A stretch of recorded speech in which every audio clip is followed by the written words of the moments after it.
By the way, your dad is right about unions. Your dad is right. Unions built the middle class. Wall Street didn't. Unions built the middle class. So thanks, Tilda, for that introduction. And union sheet metal worker, proud member of the Navajo Nation, you're going to be building the future here in Arizona. And Arizona is building the future. Thank you, Governor Hobbs. She had to leave, but welcomed me to the state and for your partnership all across the board. And thank you, Representative Stanton, for your dedication to the people of the 4th District and for the passport anyway. Get in. Well, we couldn't be here today because the votes in Washington. I want to thank Senator Mark Kelly, who's doing an incredible job and the real champion from the announcement that we make here today. And Mayor Kate, where's Kate? Thank you, Kate. You're an incredible mayor. You're doing a great job. And Mayor Chandler Harkey. And I guess I'm technically in your city, right? All right. I'll behave. We're also joined by one of the brightest men or women I've ever known, Gina Raimondo, our Secretary of Commerce. And I'm not joking about that. And Pat Gelsinger, CEO of Intel. Aaron Butler, President of Arizona Building Trades. What a combo, man. And other union leaders are here today. Thank you for your partnership and showing how we get big things done in America and we can do it again and again. I've asked Pat and many other business leaders this question, and I mean it sincerely. Met with the Business Roundtable. Please have a seat, by the way. You're all standing. I'm sorry, I didn't realize you're still standing. I apologize. I asked the question of the Business Roundtable, the biggest leaders of business in the world, and the United States particularly. I asked them, when the United States decides to invest considerable resources in a new industry that we need to build, does that encourage business or does it discourage it? And the answer is overwhelmingly encourage it, overwhelmingly. Folks, during the pandemic, we had to learn about supply chains and the shortage of semiconductors. Those tiny computer chips you all out here know very well, smaller than the tip of your finger, that power everything from the lives of your cell phones, cars, dishwashers, satellites, weapon systems. America invented these chips. Don't forget that we invented these chips. And over time, some thought it was cheaper to send the manufacturing overseas because labor was cheaper. As a result, when the pandemic shut down chips factories overseas, prices of everything went up. First time Americans began to realize just how important they were. Unlike my predecessor, I was determined to turn things around, to invest in America, and all Americans. And that's what we've been doing. In January of 2022, Pat came to the White House where we announced a historic investment to build a state-of-the-art semiconductor factory in Ohio, factories in Ohio. We were joined then by Sherrod Brown, the Ohio senator, who talked about why it's time to bury the phrase Rust Belt. And Pat said at the time we should start calling it the Silicon Heartland, and it is becoming that. By March of this year, Pat was my guest at the State of the Union, where we talked about 1,000 acres outside of Columbus, where semiconductor manufacturing facility and fabs were being built, which I referred to at the time as the field of dreams, and boy, it's turning out to meet people's dreams out there. In August, Senator Kelly and Sherrod Brown got the CHIPS and Science Act to my desk. It was one of the most significant science and technology investments in our history. By September, I joined Pat in Ohio and to break ground for the new factory. Within 9 months, we're just getting started since my CHIPS Science Act was led to partnership with companies investing billions and billions of dollars across the country, bringing semiconductor manufacturing back to America, jobs of the future back to America, including here in Arizona with significant help of Mark Kelly. I tell you what, I'm so glad this is happening. Those phone calls every 20 minutes were getting old. I tell you, he is committed. In December 2022, I came to Phoenix, where I joined so many of you, as well as the CEO of Apple, Tim Cook, to talk about the historic investments that the CHIPS and Science Act was delivering to make chips here in Phoenix. Today, Pat is building here on another field of dreams. I'm thrilled to announce the latest public-private partnership and one of the largest investments in semiconductors in the United States ever. A new landmark agreement under the CHIPS and Science Act between my administration and Intel for up to $8.5 billion. It's a smart investment. And that's being paired with over $100 billion from Intel, including $30 billion in Arizona and $30 billion in Ohio. It's among the largest private sector investments ever in the history of Ohio and Arizona. And this historic funding will be used to build new semiconductor fab facilities and modernize and expand existing ones in Arizona, Ohio, New Mexico, and Oregon. Combined, it will create nearly 20,000 construction jobs, many of which will be union jobs. And I made it real clear.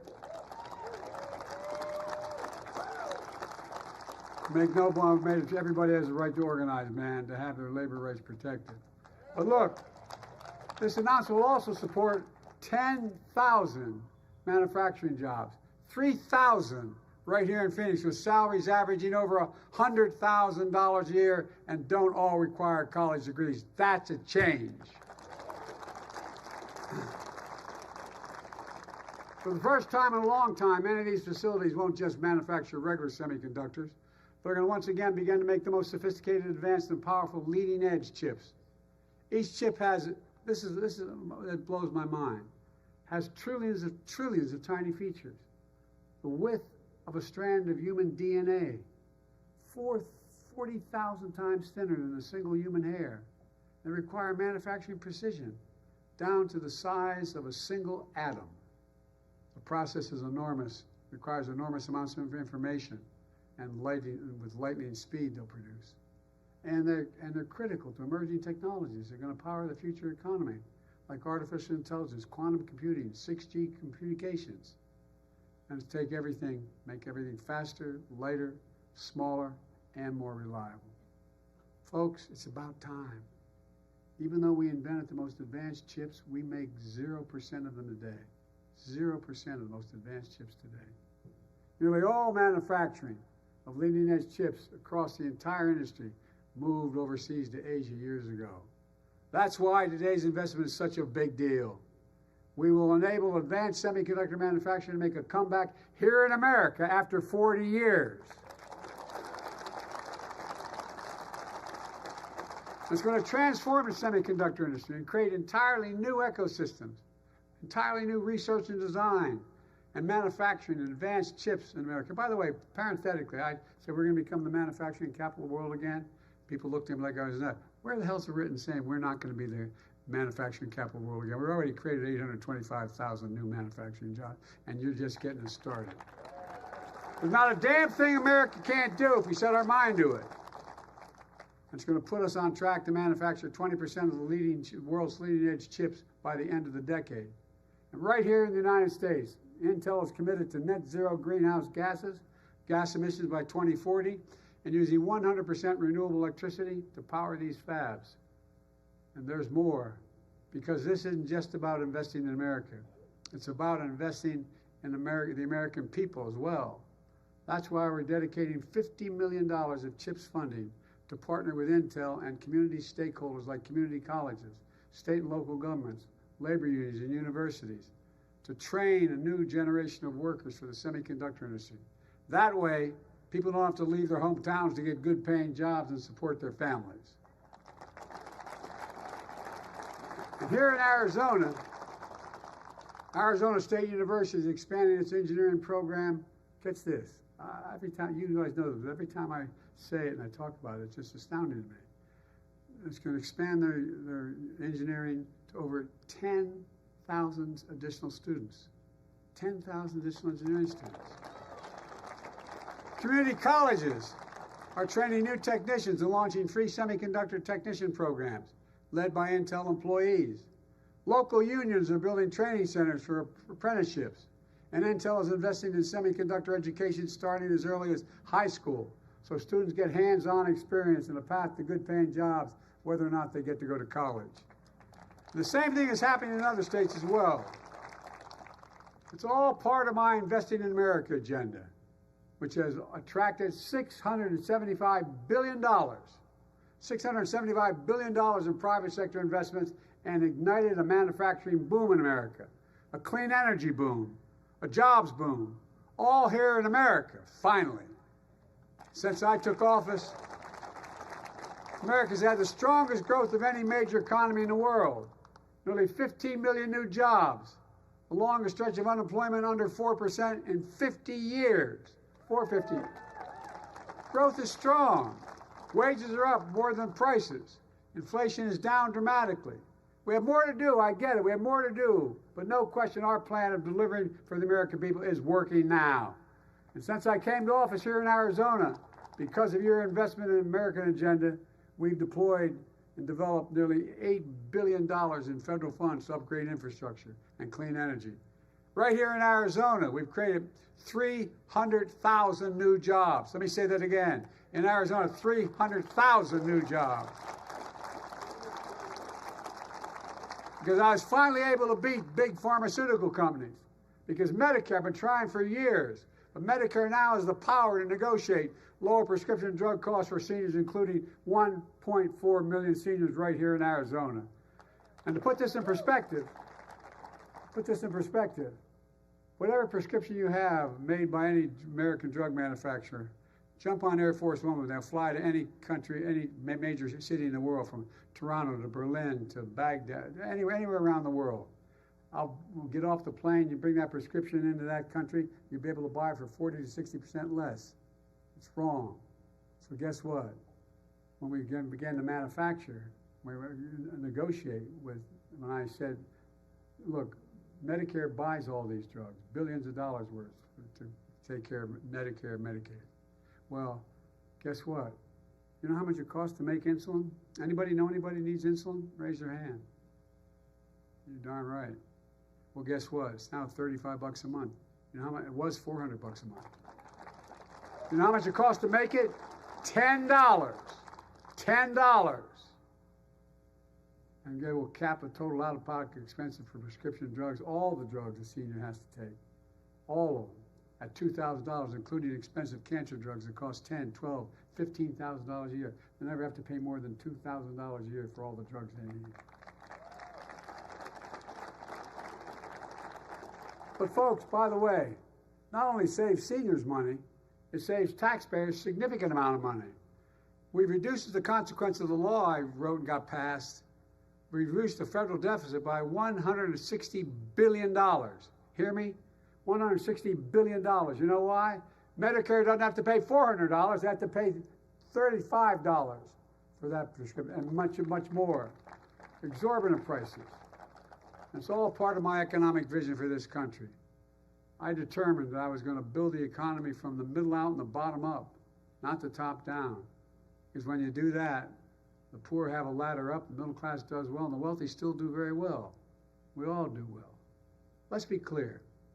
Let's be clear. It's a fundamental break from the trickle-down economics supercharged by my predecessor.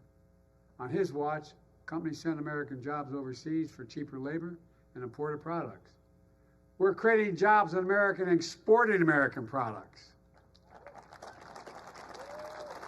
Well, my predecessor and his allies in Congress want to go back. In fact, the vast majority of the team on the other side, my Republican friends, didn't vote for the CHIPS and Science Act. The majority of them didn't. And now they're trying to repeal the Inflation Reduction Act, the most significant action ever on climate. That's going to create hundreds of thousands of jobs, many of them in their own states, in your district, particularly in states like Arizona. That's when my predecessor was in office.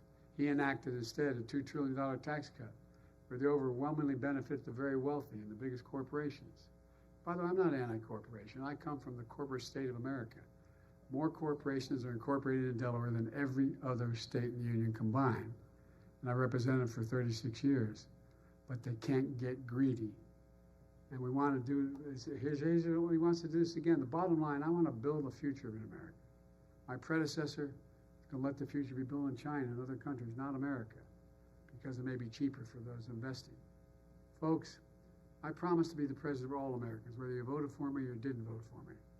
Today's investment helps all Americans in red states and blue states, all across America, urban, rural, suburban, and tribal communities. But we're not leaving anyone behind. If we invent it in America, it should be made in America.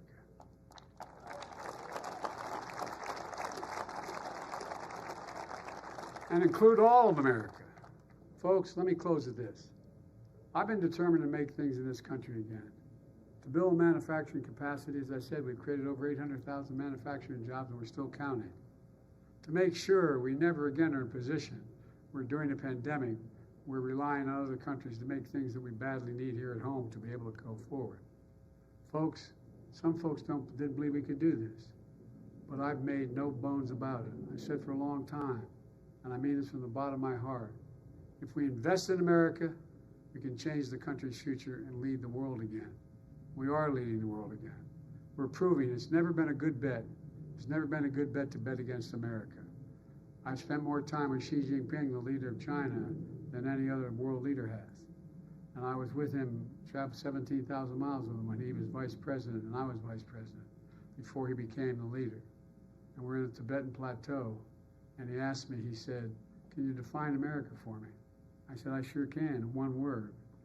And he looked at me, I said, "Possibilities, possibilities." We haven't been the only nation in the world that's never, we have come out of every crisis we've ever been in stronger than we went into that crisis. There's nothing beyond our capacity. I've never been more optimistic about our future. Just have to remember who in the hell we are. We're the United States of America. And there's nothing beyond our capacity when we work together. So God bless you all, and may God protect our troops. You're the best, you're the best. This is going to transform the country in a way you don't even understand yet. Thank you, thank you, thank you.